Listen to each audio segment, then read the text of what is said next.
Ang topic po natin ngayon ay medyo controversial kasi involved po dito ang Shell. Alam ko po na marami tayong mga kababayan dyan na nagtatrabaho sa Shell. At saka syempre marami rin pong loyal customer ang Shell. Isa na nga po ako dun. Kaya disclaimer lang guys ha, wala po akong against sa Shell. Isa lang po akong content creator na mahilig magbasa or manood ng mga documentary na tungkol sa history. Ika nga po sa English, those who don't learn from history are doomed to repeat it.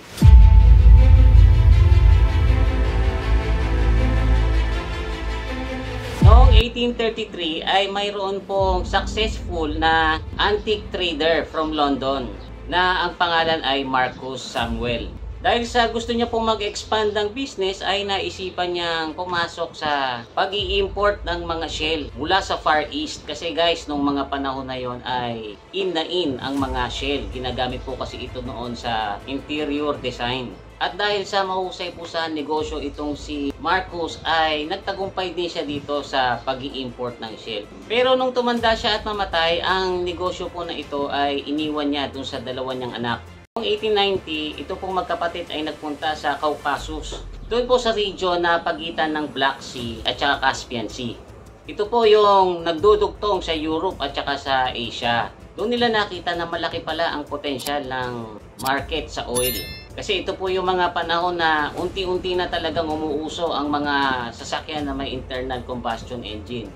So ang ginawa po nitong magkapatid ay ni-restructure nila yung business nila at pinangalanan po nila itong Shell Transport and Trading Company. 1907 ay nag-merge po itong maliit pa noon na Shell Company sa Royal Dutch Petroleum at pinangalanan nila itong Dutch Shell na eventually ay tinawag na lang na Shell. Noong mga panahon na yon ay ang number 1 na oil company ay ang Standard Oil na pag-aari naman po ng mga Rockefellers. Pero unti-unti na rin pong gumagawa ng pangalan ng Shell sa larangan ng oil industry.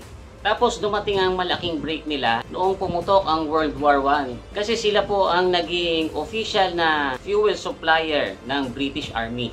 Kaya ayon po sa history ay malaki ang naging papel ng Shell para manalo ang mga allies laban sa Germans. Diyan na po naging giant company ang Shell. Actually sila na po ang naging number 1 na oil company after ng World War I. Tapos after po ng World War I ay dyan na-realize ng mga bansa na kung sino pala ang mayroong mas maraming access sa oil or sa fuel ay siya yung mas malakas ang power or siya yung may mas potensyal na manalo sa mga hidwaan or gera.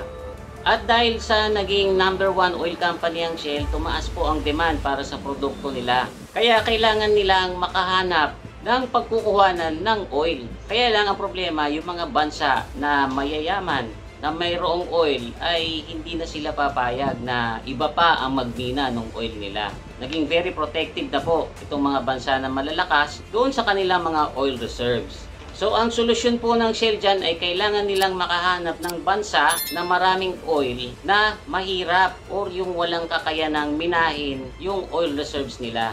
Tapos kailangan din na ang bansa na ito ay mayroong corrupt na government. Para kahit anong reklamo ng mga mamamayan, once na mag-drill ng mga oil well doon, ay hindi makakapalag basta mayroong blessing ng isang corrupt government.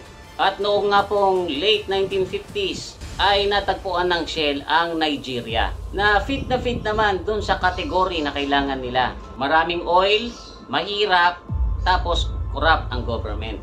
Kaya ang ginawa po ng Shell ay pumartner sila kagad doon sa Nigerian government. At dyan na po nagsimula ang bangungot ng mga commoners sa Nigeria. Kasi magmula po sa construction hanggang sa maging fully operational na po itong mga oil well ng Shell sa Nigeria ay puro pollution po ang naging hatid nito. Mga countless na oil spills, waste dumping na nag-contaminate sa mga water supplies. Siyempre kapag contaminated na po yung water supplies ay apektado na rin pati ang farming at saka fishing. Kaya naging mahirap po doon na mag-farm at saka mangisda.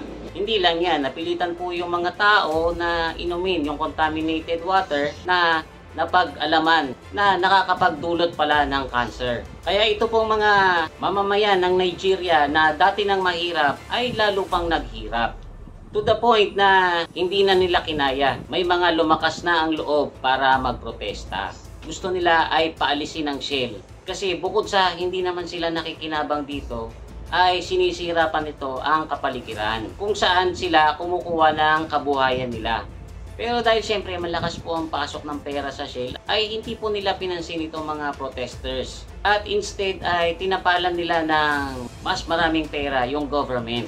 Allegedly ay in-encourage nila ang government na gamitin ang military para protektahan ang mga infrastructures ng Shell at saka pahintuin yung mga protesters. Kaya yun na nga po ang nangyari, nakialam ang military na sadly ay nag-result po sa massive violence.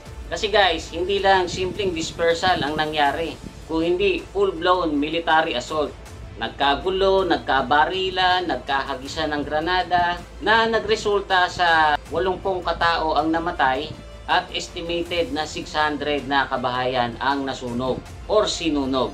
Tapos yun na po ang naging trend. Every time na lang na mayroong magpo-protest, darating ang military at kapag matigas ang ulo ng mga protesters, nauuwi po yan sa violence. Hindi po uso doon ang maximum tolerance. In full support naman po ang Shell sa government kasi nag-provide pa sila ng mga sasakyan sa military katulad ng mga bus, mga bangka at saka mga helicopters para mas efficient na magagawa ng military yung trabaho nila sa pag-defend ng mga pipeline ng Shell. Masipag naman po ang military noon at saka ang government na sumuport sa Shell kasi tuloy ang buwan ng lagay.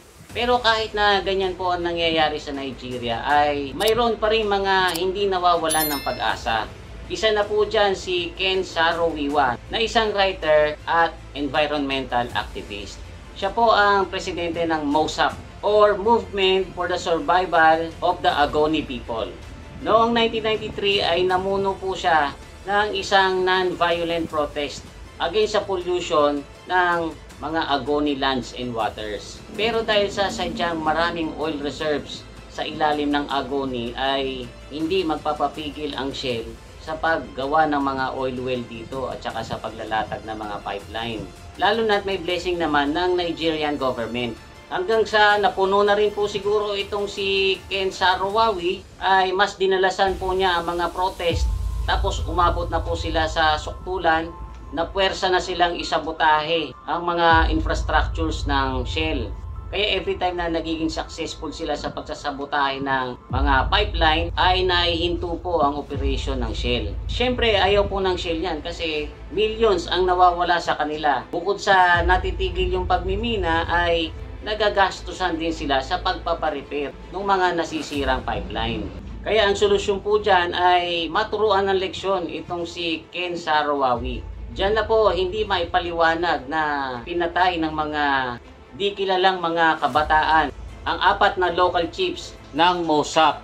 Tapos ang pagkamatay po nitong 4 na local chiefs ay ibinintang nila kay Ken Saro-Wiwa at sa 8 pa nitong mga kasamahan na tinawag na Agony 9. Mayroong mga binayarang witnesses para magbigay ng false testimonies laban sa Agony 9. Dahil po dyan ay nahatulan at nakulong itong Agony 9. At pagdating po ng November 10, 1995 ay binitay sila sa pamamagitan ng pagbiktik.